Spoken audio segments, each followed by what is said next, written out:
안녕하세요. 딜러 마을입니다. 미국의 중국 하이웨이 주기기가 본격적으로 시작되고 있습니다. 그럼에도 불구하고 미국 다 올랐고요. 이번 주 원달러 강세가 예상이 됩니다. 뉴질랜드 달러는 약세가 전망이 되고요. 여기 시장에서 원달러 우리 시장 끝나고 조금 빠졌다가 1235원까지 갔다가 밀리는 그런 모습을 보였습니다. 1233원에 마무리됐습니다. 미국 경제 지표가 나쁘게 나왔습니다. 소매 판매가 4월 소매 판매가 전월 대비 16.4% 감소했습니다. 관련 통계가 집계된 이후 최대 감소 폭입니다.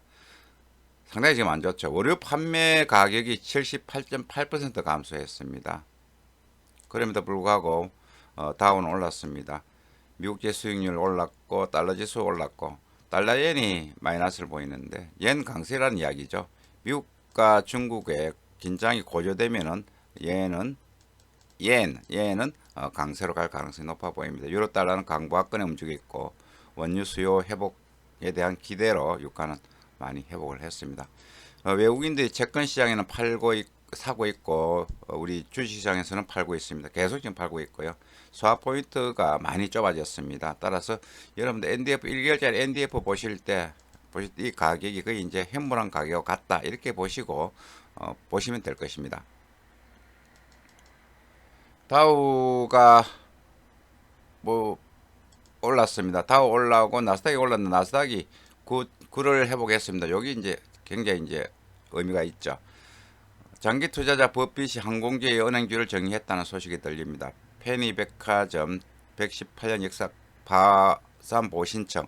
앞으로 이런 뉴스들이 좀 나올 가능성이 있습니다. 미국 실업자 수가 지금 안 좋게 나오고 계속 지금 3,650만 명. 고용이 예상보다 지금 심각하게 지금 흘러가고 있습니다. 미국과 중국의 갈등 격화. 이제 이 시장이 가장 큰 이슈고요. 미국 상무부는 중국의 하해가 미국 기술로 제약된 반도체를 공급받지 못하도록 관련 규제를 강화한다 이렇게 이야기했습니다. 이제 중국도 이제 반발을 지금 하고 있습니다. 자, 미중 무역 갈등이 고조되고 있습니다. 미국 소매 매출 4월달 16.4 확 줄었습니다. 이렇게 많이 줄었습니다. 그럼에도 불구하고 달러 지수는 100을 유지를 하고 있습니다. 아직까지 박스권이다. 100까지 갔다가 밀릴 가능성이 있어 보입니다. 4월 소매 매출 역대급 하락 기록했다. 이렇게 기사가 났고요. 우리 국내 증시 상승으로 마감했습니다. 1년점이 조금 상승했습니다. 주요 이슈는 중국 산업 생산 지표가 경기 회복에 대한 기대로 조금 좋게 나왔고요. 그래서 소비는 여전히 이제 부진했고 트럼프는 시진핑과 얘기하고 싶지 않다 이렇게 이야기했습니다. 중국과 관계 끊을 수도 있다. 자, 이렇게 이야기를 했습니다. 미중 무역 이제 계속 관계가 안 좋아지면은 코스피 조정 받을 가능성이 있습니다. 위안화 여기에서 달러 위안화가 7.12까지 지금 치고 올라갔습니다. 문제는 21일 전국인민대표대회가 22일에 열리죠. 요 결과 내용에 따라서 시장 분위기가 달라질 수가 있습니다. 자, 대만 반도체 업체인 TSMC 120억 달러 규모의 미국 투자를 통해 미국 투자를 했다는 이야기예요. 그러니까 대만하고 중국이 지금 관계 안 좋잖아요. 이제 중국을 때리면서 또 대만과 이제 손을 잡는 거예요, 미국이. 중국을 계속 지금 막 포위 압박을 하고 있습니다. 따라서 이제 미중 간의 갈등이 진짜 본격적으로 된다 이렇게 보이고 이제 중국은 미국 시장에서 이제 돈을 이제 빼가려고 하고 있고 채권이나 부동산 쪽 팔고 나가겠다 이야기고 미국은 중국으로부터 공장을 빼간다 이야기 공장. 그러면은 결국은 볼 때는 돈은 미국은 돈을 막 찍어내면 되니까 관계가 없는데 중국은 공장을 빼가면은 중국 경기 자체가 안 좋기 때문에 지금 현재는 미국이 조금 우위에 있다 이렇게 이제 보입니다. 이런 어떤 갈등 관계가 계속 될 것으로 보입니다. 중국 위안화 약세로 갈 가능성이 있습니다. 원달러 상승 요인입니다. 자, 원달러 보겠습니다. 자, 중국 양에서 어떤 경기 부양을 내놓느냐, 미국과 중국의 무역 갈등, 이 요인들은 지금 현재 우리 원달러 원화 가치 하락 요인입니다. 원달러 지금 현재는 1240원대 저항선이 있는데 요 내용들에 따라서 이번 주 1240원을 치고 올라갈 그런 어떤 재료가 나올지 궁금합니다. 19, 21일 날 파월 연정의장 연설을 합니다. 파월 연정의장은 최근에 미국 경기 안 좋다, 회복하는데 한 1년 정도 걸린다, 2차 대전 이후보다 더 심각하다 이렇게 이야기를 했고, 그러나 마이너스 금리는 안 하겠다, 마이너스 금리는 NO 이렇게 이야기를 했습니다.